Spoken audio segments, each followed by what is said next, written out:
Welcome to the future of education. And now, here's your host, Michael Horn. Welcome to the future of education. I'm Michael Horn, and you are joining the show where we are dedicated to creating a world in which all individuals can build their passions, fulfill their potential, and live lives of purpose. And to help us think through how we get there today, one of my personal favorite people in and around the world of education, we have Matt Kramer. He's the CEO and co-founder of Wildflower, which we will hear more about shortly. It's a Wildflower Schools are a series, a network, if you will, of microschools that have been sprouting up like wildflowers, dare I say. They go to a Montessori philosophy at their heart. And I will stop talking and describing it there because, Matt, welcome. It's so good to see you. You're going to tell us a lot more in a moment. Thanks for having me. Appreciate it. Yeah, absolutely. So you're in your 10th anniversary of the founding of Wildflower Schools. Why don't you tell us your origin story for like how it all came about and progressed to the point where you're now, 72 schools, I think, around the country, and continuing to grow pretty rapidly at this point. Sure. Well, let's see. The first brief stop in the origin story is that I was a Montessori kid. And I also have ADHD and couldn't sit still. And my first tour through pre-Montessori schools didn't go very well. Spent a lot of time during recess in class making up for my inability to sit still. And luckily for me, we moved to a new city, and my parents found a Montessori school for me. And for the first time, school was largely a positive event. Then fast forward. When I was the president and co-CEO of Teach for America for a decade, and helped bring a lot of people into the world of educational change, and as we did that, I saw a lot of just extraordinary people make the choice to go into all sorts of different settings across the country in different cities, different charters, non-charters. And at Teach for America, the thing that we would say to people on the way in is that this is a really challenging environment you're going to, and your job is to rise to the occasion, to transcend the limitations of the situation, to be a leader. And the truth is, some people really were able to pull that off. Some people really weren't able to pull that off. But a lot of people in the middle were just ultimately worn down by the challenges and limitations of the situation. Their leadership sort of comes into a hard face-off with the system that's really designed to suppress leadership. And I had been thinking about this question of, well, what would it look like to have an environment in which actually leadership was supported, where like teachers actually could bring all of their capabilities. And I was sort of toying with that question when I met this guy, Sepp Kamvar, a professor at MIT, who, coming at it from a different angle, he had been an entrepreneur. He'd sold a company to Google, and he had risen up to the senior levels at Google as head of personalization at Google, back in the day. And he, in that role, he had bought many, many companies for Google and brought in these entrepreneur teams, and sort of had the same observation in that space that I had in education. Like, you bring in these they're clearly extraordinary, right? They've created their own companies, and it's so good that Google wants to buy it. And then they get inside of Google, and you just watch it crush the life out of them. And so he had this thought of, he had a 2-year-old at the time. He had the thought of, I'd love to create a school where the teacher's feeling, the teacher's experience, and therefore what the teacher can project is more like the entrepreneur and less like the person who just got bought by the behemoth. And he created the school in Cambridge, and then a few more that had this quality to them, where every time you talk to a teacher, the schools were tiny. They were like 2 teachers, 15, 20 kids, one room. That's like the whole school. And when you talk to the teacher and like ask them, why are you here? What what brought you to this moment? They would tell an origin story that was like an entrepreneur, was like somebody who had started a great charter that you might see. They had a great social entrepreneurial story about what brought them there and exactly what were they trying to do. And as I went from like school to school, which is really like classroom to classroom, every single one of them had that same, like, this is my thing energy to it. And when I saw it, I was sort of hooked. I was like, here we are. This is a way to bring together my personal views about child-centered approaches to education and the lessons I had learned about the role that teachers can play in creating really extraordinary experiences if you create the right setting for them. So there's a number of places I want to go there. And I'll say, I think you and I probably started talking around 2015, 2016. I'm probably going to get my dates wrong, but it was early in the life of Wildflower. And then you were super generous. It was before the pandemic. I want to say 2018 or thereabouts. And you spent like a whole day with me, taking me through, I think, 3 of your sites in Massachusetts, both to explain what you all were doing at Wildflower, but also to help me understand Montessori education more deeply. So maybe let's start on that side. I want to spend most of the conversation on the Wildflower side, but Montessori education itself, you just mentioned child-centered education. Everyone has different definitions of that. I think there are a lot of misimpressions around what Montessori education itself is and how it aligns with, you sort of get these food fights in education, direct instruction versus inquiry based. And you're like, actually, it comes together really nicely as an and in Montessori. And so, like, how do you describe what Montessori education at its core is about, and sort of its extensibility, if you will? Yeah. So I think the big idea behind Montessori, thanks to Maria Montessori, who, depending on who you ask, was either the first or the second female doctor in Italy 120 years ago or so. The sort of key idea is that people sort of come wired from the factory with the blueprints for their own life in them.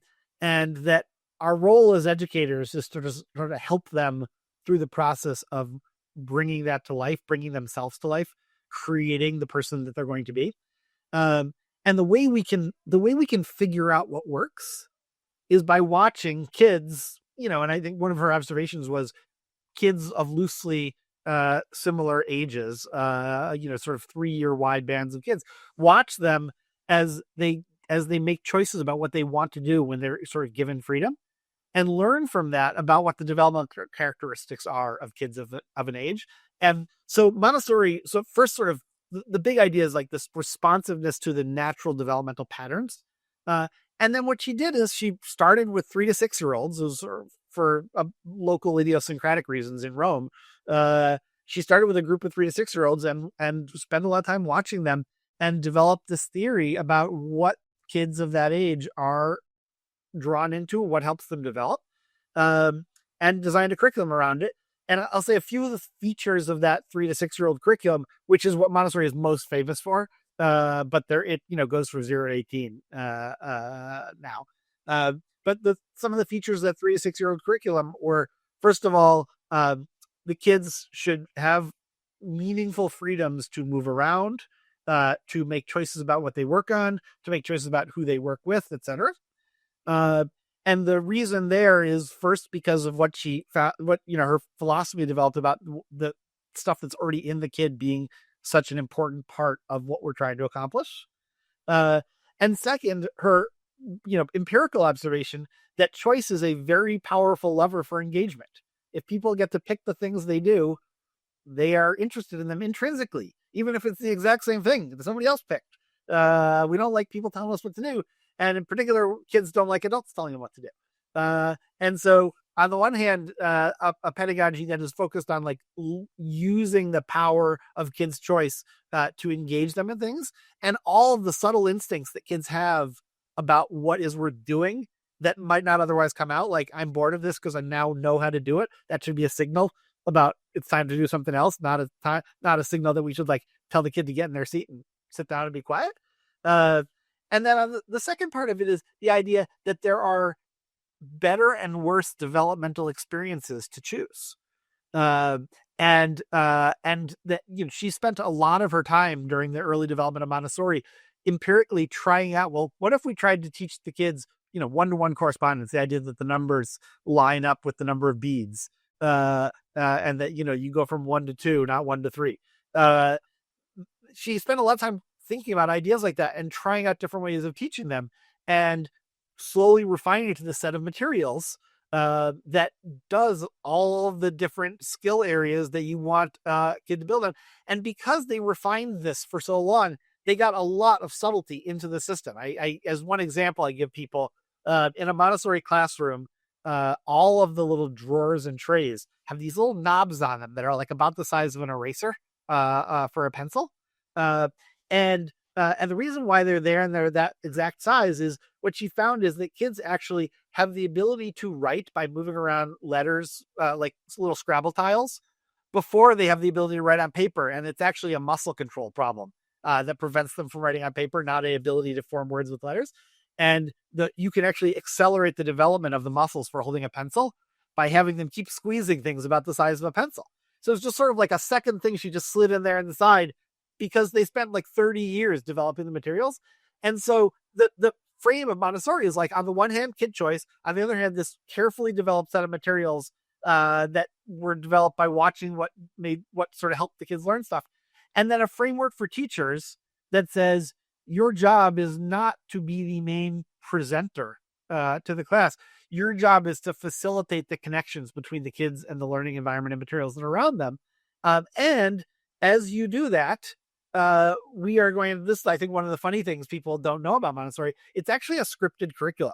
The teachers go off to Montessori training programs and they literally memorize the introduction presentations for every one of these hundreds of lessons and materials. And they sort of check out on them one by one. Like you present the lesson, reading the script out of your memory to a instructor is like, okay, you're ready to do this particular one. And they go through that all of it. And the reason why, again, back to Maria, is she realized if you didn't put the teachers on a script, they talked a lot longer. They spent a lot of time sort of like wandering around. And whereas if you gave them a script, you could keep it down to like a 3-sentence introduction. And what she found is the length of the introduction was really not, like a long winding introduction was really not helpful for kids like locking in on the thing and deciding to explore it. 3 sentences was about right. And so that's sort of Montessori. As you get to the older level kids, what kids needs evolves. And so 6 to 12-year-old Montessori is following a slightly different theory of the environment in the case of what they do. But it's also in the case of like, well, what do 6 to 12-year-olds need? What do they do naturally? And how do we create an environment that works for that? And it just keeps on going up.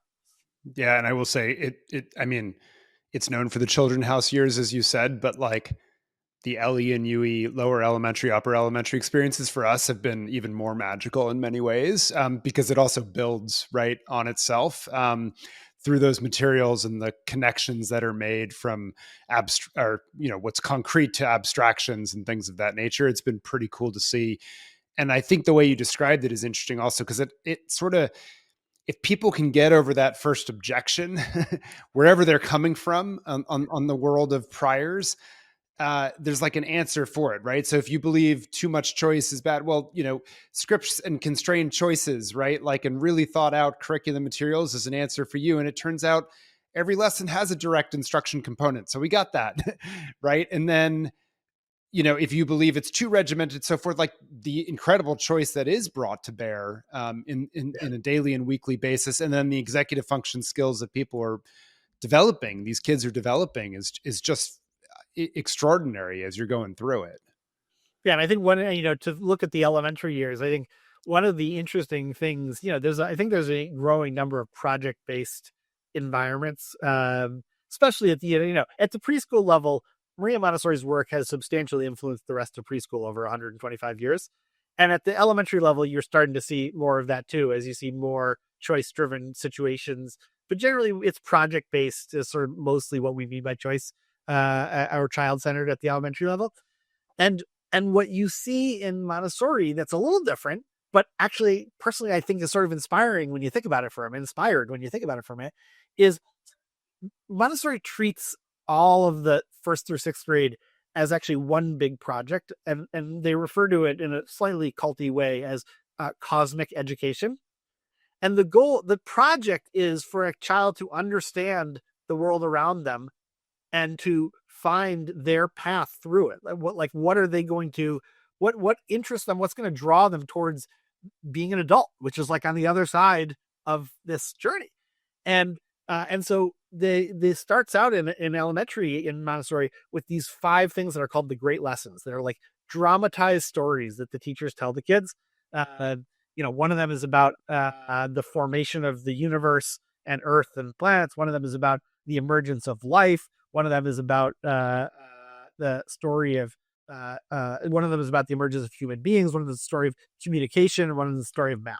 And each of these are these involved, detailed stories that sort of give them a sense of like, how does this huge thing, like when I look around the world and I see mountains and streams, how do I understand it? That's story number 1. Right. And then the kids are drawn into picking things to do out of the things that are triggered by that. So, the kid will, I'm really interested in the piece about the solar system and why the planets don't spin away. And the teacher will guide them into a research activity for that. And so the projects don't like get rotated. We don't have like a monthly project. Like, okay, now all the kids are going to do this. Like we have a 6-year project. And then we just keep helping the kids connect to it again and again and again. That's a really good way of saying it. And it's not something I hadn't thought about it in those terms.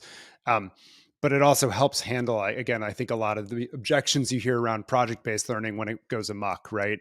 So, all right, let's move from Montessori at a moment. So you sort of chose that as the organizing philosophy, if you will, for the Wildflower Schools. But then you have like a fairly decentralized model of educator-led created schools that are spawning themselves like wildflowers a little bit across the country. So talk us through the organizational model and some of the decisions that you made there and how that's how that reflects the network that you now have of 72 schools. Yeah. Well, I shared at the beginning the sort of philosophy, which is like, how do you think about creating an environment in which the teacher's total experiences, passions, beliefs about the world, in which all of that is energy fodder for the creation of a great humane educational experience. When I think about big schools, of course, there's a lot of great big schools. But when I think about big schools, there is a premise problem, I think, which is that if you need to get 20 or 30 or 50 or whatever teachers to teach the same program, that program can't have very much to do with the individual teachers, right? It sort of has to be made generic to be a curriculum. And, God forbid, when we're talking about a curriculum that is like statewide or countrywide, then you really have to sand off all of the edges right? And if you believe, as I do, that actually the stuff that makes a teacher unique is actually the most exciting stuff, right? It's the thing, like when you think about, your favorite teacher in your life, usually it's the idiosyncrasies about that person that are the memorable pieces. And so for me, it's the entrepreneurial spirit of the teacher is the space in which that can come out. That's sort of the essential idea. And, in a lot of ways, it connects to the theory for kids, right? Like the theory for kids is that there's something good in them and we create the right environment to help it develop and emerge. And, back in the day when Maria was doing her work, that journey sort of ended at around 24 years old. Neuroplasticity for adults was not a thing 100 years ago. She sort of thought you were a fully formed adult and then you were like that way for the rest of your life. But we now know that is not the case, right? We now actually have learned quite a bit about how people continue to develop, they continue to become new things over the course of their life. And teachers, in that sense, are actually a lot like kids. They're in a process of becoming too. They have things that are inside of them that you can't reject and think you're going to turn them into something they're not. They also have the capacity to adapt. And so that really is like the idea in Wildflower is like, how do you create a Montessori for adults space where this is a prepared environment for people, Montessorians, who want to create schools that reflect everything they've learned and everything they believe and everything they are as full participants in the. So that's really the idea. And what we do, in the process of starting schools what we say to people is, on the one hand, all the schools in the Wildflower Network are going to be authentic Montessori schools. So your school that you're going to create is going to be that. And on the other hand, that does not say everything about what your school is going to be like. Montessori is sort of like one dimension of the total experience of being in a school. And so you see these other things that are the teachers' like life lessons, life experiences that show up. And I'll just, a few examples of them.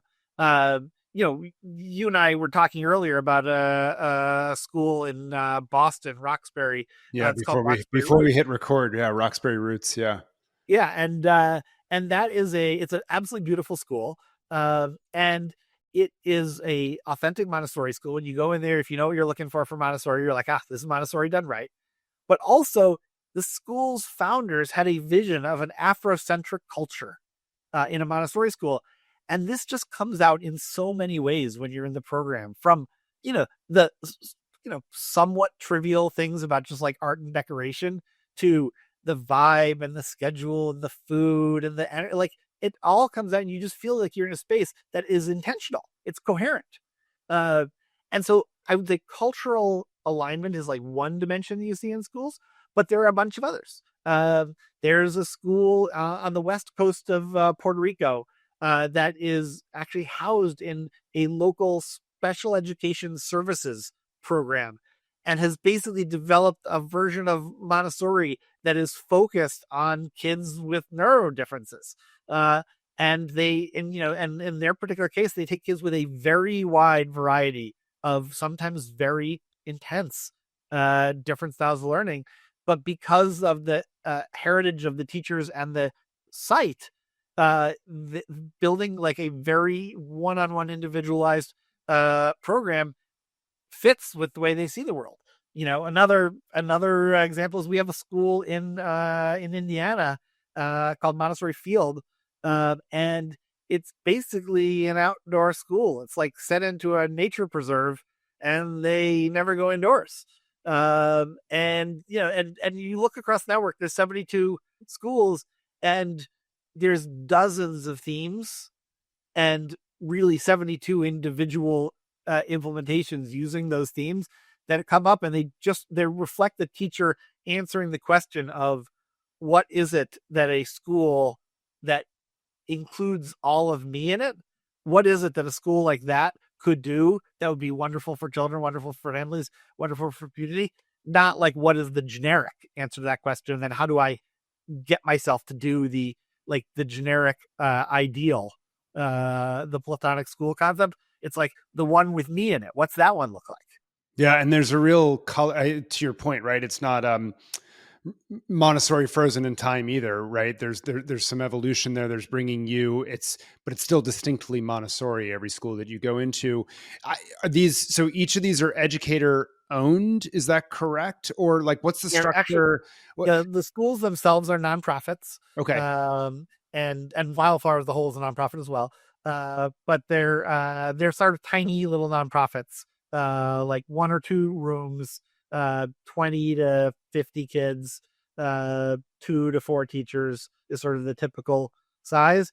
Each one's a nonprofit, and the teachers are the co-executive directors and the actual leaders with kids every day.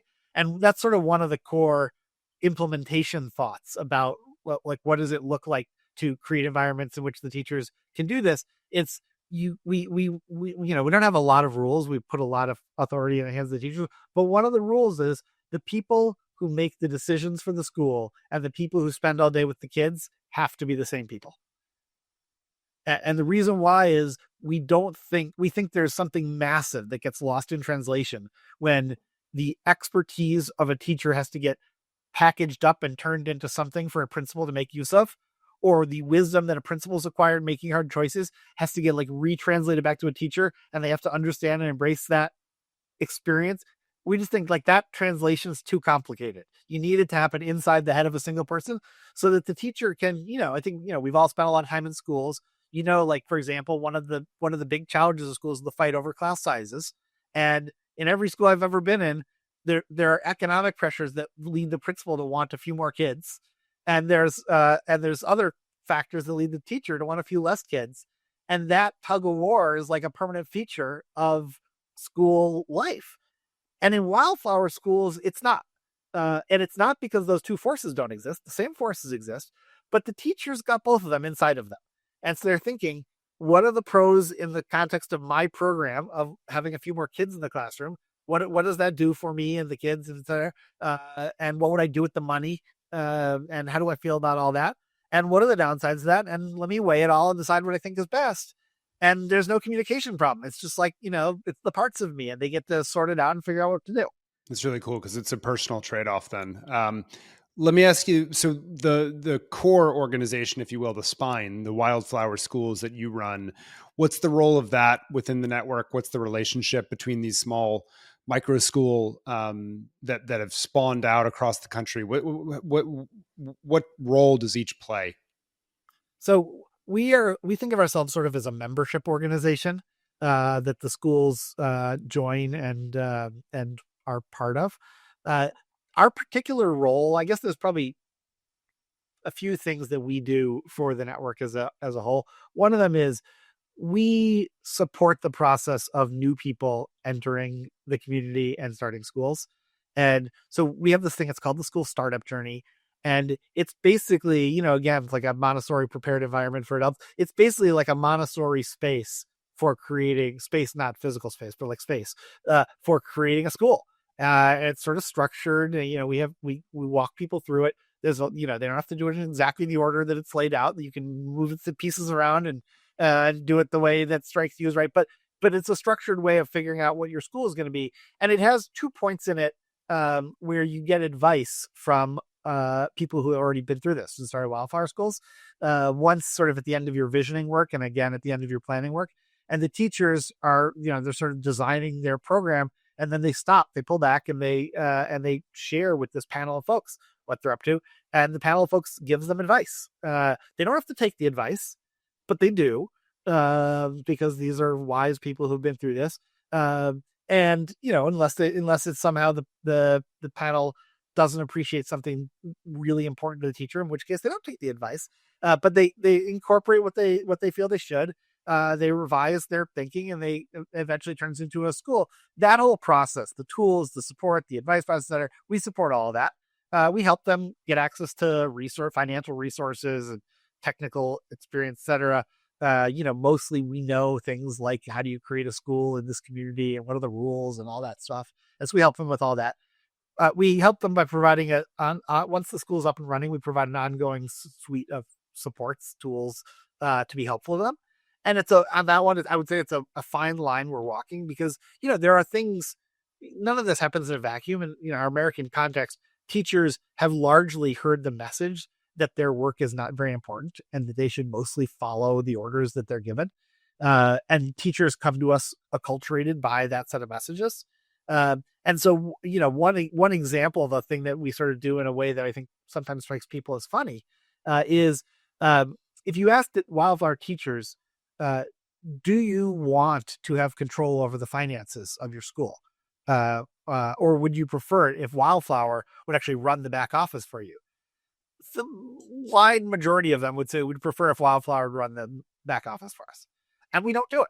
And the reason why we don't do it is we have concluded that there are subtle lessons you learn from managing your budget, about trade-offs, about how much money you can invest in things, about which programmatic things should be considered reasonable to try out and not reasonable to try out.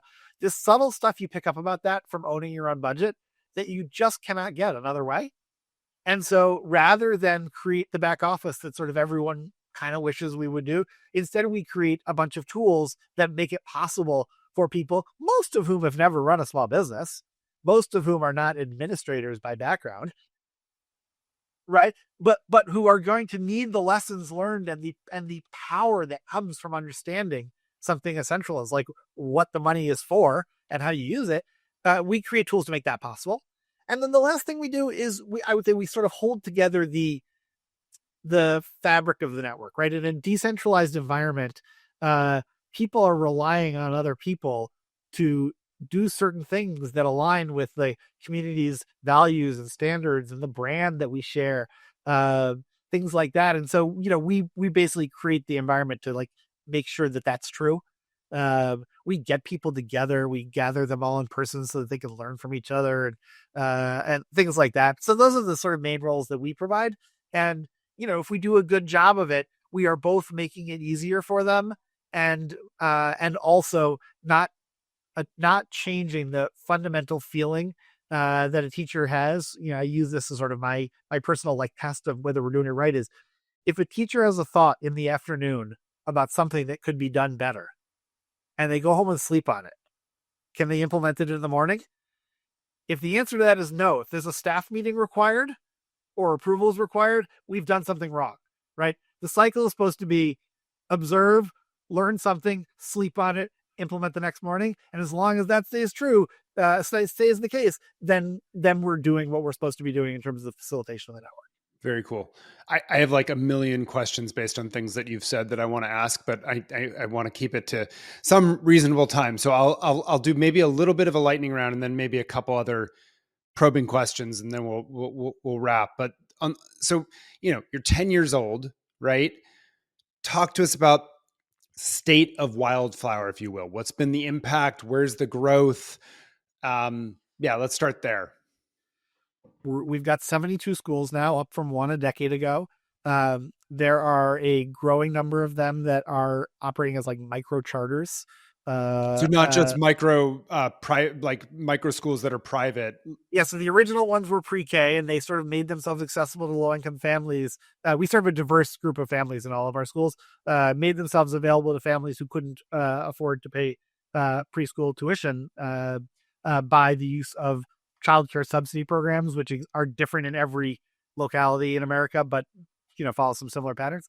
And then we created K through 12 schools, or first through third through sixth, fourth through sixth grade schools, and those can't access childcare subsidies. And so we needed a system that would allow those to be intentionally diverse too. And so we created an idea of how you could run tiny charters. And we now have 5 charters in Minnesota, New York, DC, and a couple in Colorado. We just got approved actually for our first charter in Ohio, and we have 8 other charters that are in development in other places in the country. And then, this was less true 10 years ago, but it is increasingly true now. More and more states have ESAs or vouchers or some other school choice type program. And a lot of our schools at the elementary and secondary level use those programs. And so, back to your question of like, where's the growth? I think there has been real energy. The pandemic was a factor in this, but post-pandemic, I think, has continued to show the secular trend here. There's been real energy, both from families of wanting to do something that is more customized and more adaptive to their own kid. And there's been more teachers who have sort of seen it's hard to be myself in these big systems. And I would like to try something where I can bring more of myself. And I think that pattern has been, that pattern is a secular one. And we are seeing energy behind it, and the schools sort of pop up everywhere geographically, I guess is the last thing to say. At one point we put energy into whether we would like grow in specific locations. And what we've learned over time is the secret sauce of this is the teacher leaders.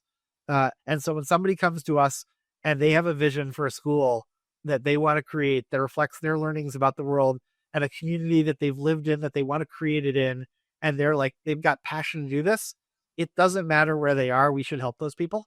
And so that's where we see the growth. It's interesting because I think a lot of people tell this story through the parent-student demand side, but you're right. Educators are demanding this as well. And it's been through this conversation, right? The student journey and the educator journey come together in these schools, it seems. One of the big hypotheses that you had when you started, and I'll try to get this right, was that the edtech world had misfired by trying to create student-facing tools, and that the most powerful place technology could actually be an aid was as basically a boost to teachers to better observe students and understand what they needed when they needed it and so forth. Did I get that summary right? I'll add an opinion. Let me make one edit to it. Yeah. Okay. Make the edit first. Yeah.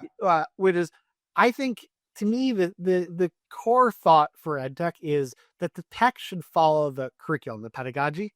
So if your idea is you're creating a tool that is basically a math facts drill tool, a child-facing iPad app is a perfectly good way to replace the old paper and pencil drill tests that we did when I was a kid. Like, even in Montessori classrooms, we had a stopwatch and a worksheet filled with little 1-digit addition problems, and you see how many of them you could do in a minute, right? An iPad's a great replacement for that pedagogical thought. What Montessori's pedagogical thought is about children's choice in an expanded environment.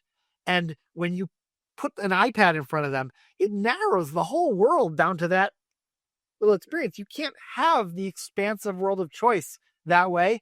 And I think technology offers us things that we can do that reflect that more open, expansive, real way of engaging with the world. Technology can help that too, but it's a different kind of technology. Well, so it's interesting, right, when you say that, because the argument I've made actually is Montessori has tons of technology. It's just not digital technology. And so your example of the iPad there is makes a lot of sense, right? It's actually one more tool in a suite of bead cabinets and all sorts of things, right? That students can use to learn whatever they're struck by or what's on their plan or whatever at the moment. But you were talking about building technology specifically to aid teachers, I think, in the observation work. What have you learned about that? Where is that work at the moment? Yeah, I mean, it sort of emerged out of this thought at the beginning. Montessori teachers are trained to observe the children carefully, and they have this whole note-taking observation system where they make note of what the kids are doing. And it's sort of the data that leads to the equivalent of lesson planning in Montessori. Is like, what do the kids do? How engaged are they in it? What things seem to draw them in and what things seem to pull them out? And like, you make notes on this. But if you talk, the Montessorians all learn that process in Montessori training school. And then if you talk to the Montessorians, and if they trust you, they will tell you that it is an overwhelming task to try to keep track of what all the kids are doing any fraction of the time. And so you have to make massive approximations of things. And the more you are making approximations of these things, the more it is an intuitive data set rather than an observational data set, the less Montessori is a data-driven pedagogy. And the data-drivenness, that goes straight back to Maria. It's like core to the case. And so what we said is, well, what if we could teach computer vision to look for and make note of all the things that the Montessori teachers are supposed to be looking for? And so this was 10 years ago. We set out to do this. A lot of the technology has matured substantially since then. But at the time we were, basically saying, can you teach a computer to recognize when a kid sat down with a piece of work and how long they worked on it and how concentrated was that work? And then when did they put it away and those sorts of things, and then produce it all for the teacher so they could have a robust data set on which to do, again, their Montessori equivalent of lesson planning of which things am I going to introduce to who, which day next week, and who do I need to reconnect to something because they seemed like they're bouncing off of the material as opposed to getting engaged in it. And so we built a prototype of it. We've piloted it in 5 of our schools. It's really quite amazing, I think.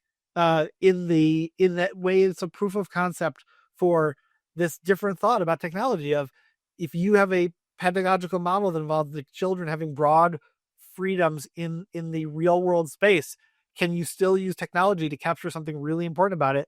And the answer to that is yes, you can. It has been very challenging to figure out how to fund, or I'm going to use a dirty word here, commercialize this technology. I mean, it's nonprofit for us, but still the same sort of general phenomenon plays out. And because there's a lot of R&D work in getting things like this to work. It involves like custom hardware. In these pilots, you have like these little ultra wideband sensors that are tucked into the tongues of the kids' shoes to keep track of where they are and what they're interacting with. So we did all this sort of thing, and it's sort of complicated. You gotta get over some threshold before it's useful enough that anyone wants to try it. Like, they don't want to try, not, yeah, exactly. So you got to do that, but it's sort of not the normal way that ed tech develops for the most part. For the most part, the ed tech models like create a minimum viable web front end that does something and show that the kids are interested in it, and then you upgrade it, et cetera. It's not a high R&D field, in part because it's not a field with big home runs generally. Like the net, there's no equivalent to like Uber in ed tech.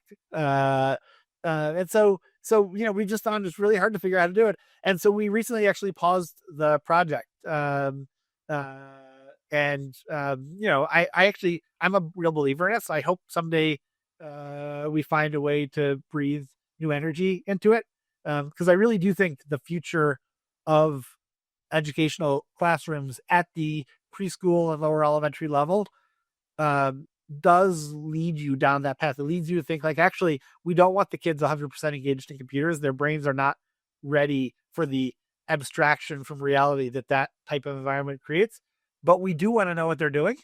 And we do want to be able to be data-driven response, and not just by, giving them a test every now and then, presenting new material based on what they do and don't answer on the test.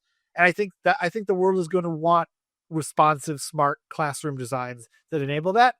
But I think we just are not quite there yet.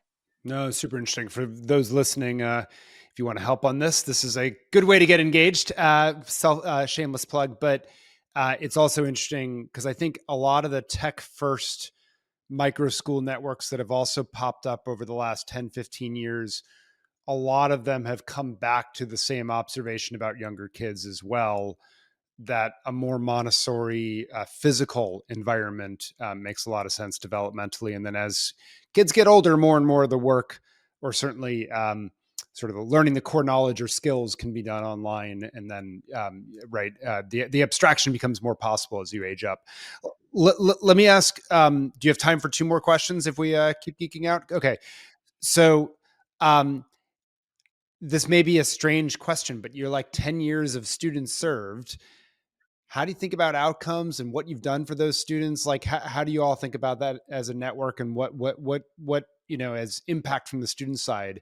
And I say strange question just because, like, it's not a test that shows you this or things like that. But what do you all look at?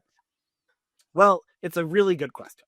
For most of Wildflower's history, the overwhelming majority of the kids we served were preschool and kindergarten age kids, where there are some standardized tests out there, but I think they are particularly weak. Especially when we're talking about like 3-year-old kids, where like the basic brain structures that we refer to as intelligence in older kids and adults, those are actually not settled in 3-year-olds yet. Like they have not formed yet. You can't measure them until they exist. And so a lot of our history, we actually use assessments in, especially as the kids get older, both ones that other schools are used to. I mean, especially for the kids above 3rd grade, they're taking state tests if they're in either a charter or a voucher state where they require tests. But even in the, kindergarten, 1st, 2nd grades, we're using things like NWEA, and but we also use other measures like Minnesota Executive Function Scale as a test of, basically kids' ability to manage their own thoughts and choices. So we've tried a bunch of things. I would say my comment on assessments is I sadly think we're not there yet. I think the thing that we really want, and somebody recently told me that there is a new thing that Stanford's been working on that actually might be really good in this one. What we want is a tool that can be used for an assessment of a kid's learning on early literacy and early math, where when you get the results back as a teacher, it tells you what you need to know to think about that kid's education. It's sort of the same standard that you would ask for if you thought about sending a kid for a special ed related review. Like, we're going to have this kid evaluated for ADHD. And you bring a professional in, they would observe, they would write a bunch of notes down. That observation, the output of that observation is the thing you want to try to figure out what to do next.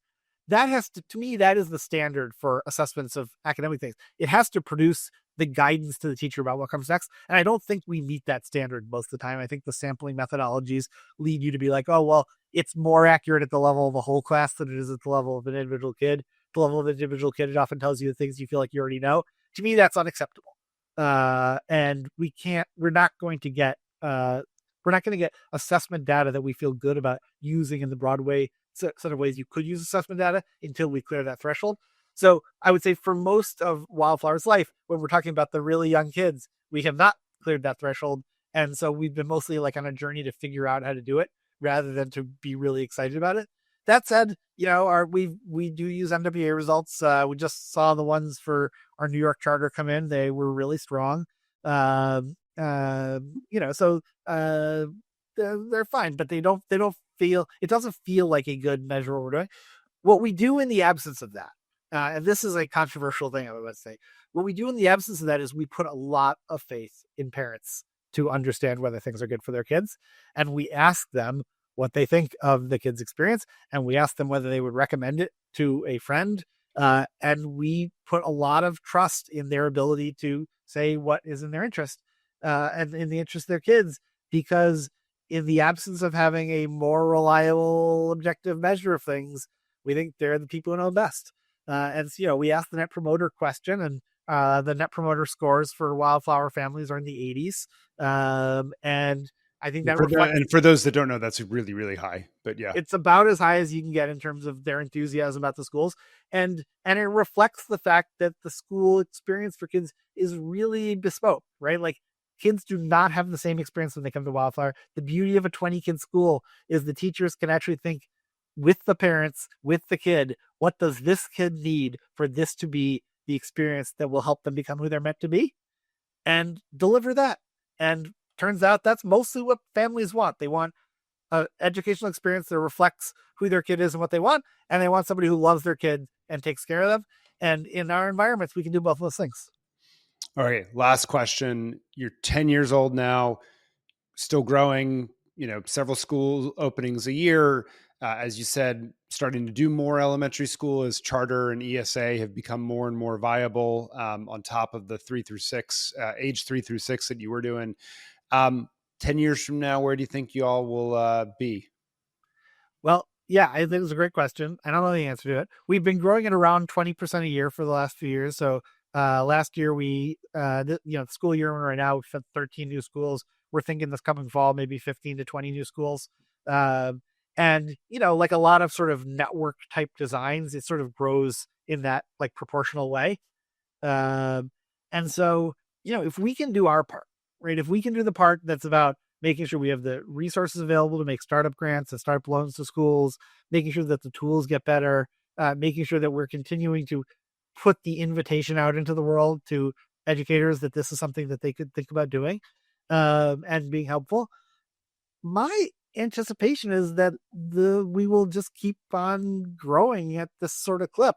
As you do compound 20% a year over a period of time, it starts to get to be a big number. When I think about like how many wildflower schools could there be in America, like how many kids would it make sense to have an environment like this available? I mean, listen, you can see different stuff. I'm not proposing that we have a wildflower school for every kid, but I would not be surprised. Maybe this is 20 years, not 10 years, but like, I would not be surprised if there were tens of thousands of schools like this, and it may not eventually all be wildflower. At the moment, there aren't a lot of networks of decentralized micro school concepts growing very quickly. There's sort of only a few of us. But I think there's something powerful in the idea of really small schools, especially for the younger age kids. And, in some degree for the older age kids too, that was once the way of things in America. We let it go for reasons that I think, looking back on it, turned out not to be persuasive. They were persuasive at the time, but and I don't see any reason why things won't migrate back in that direction. So that's what I think our job is to create a set of tools and an environment in which if it is meant to be that there will be tens of thousands of these, our job is to make it possible. He's Matt Kramer, CEO of Wildflower Schools. Check it out online, wildflowerschools.org. Congratulations on 10 years. Thank you personally for the time you and many of your team members have spent with me, teaching me, but also for supporting my own family. And just really appreciate it. And for all you tuning in, check it out, learn more, and we'll be back next time on The Future of Education.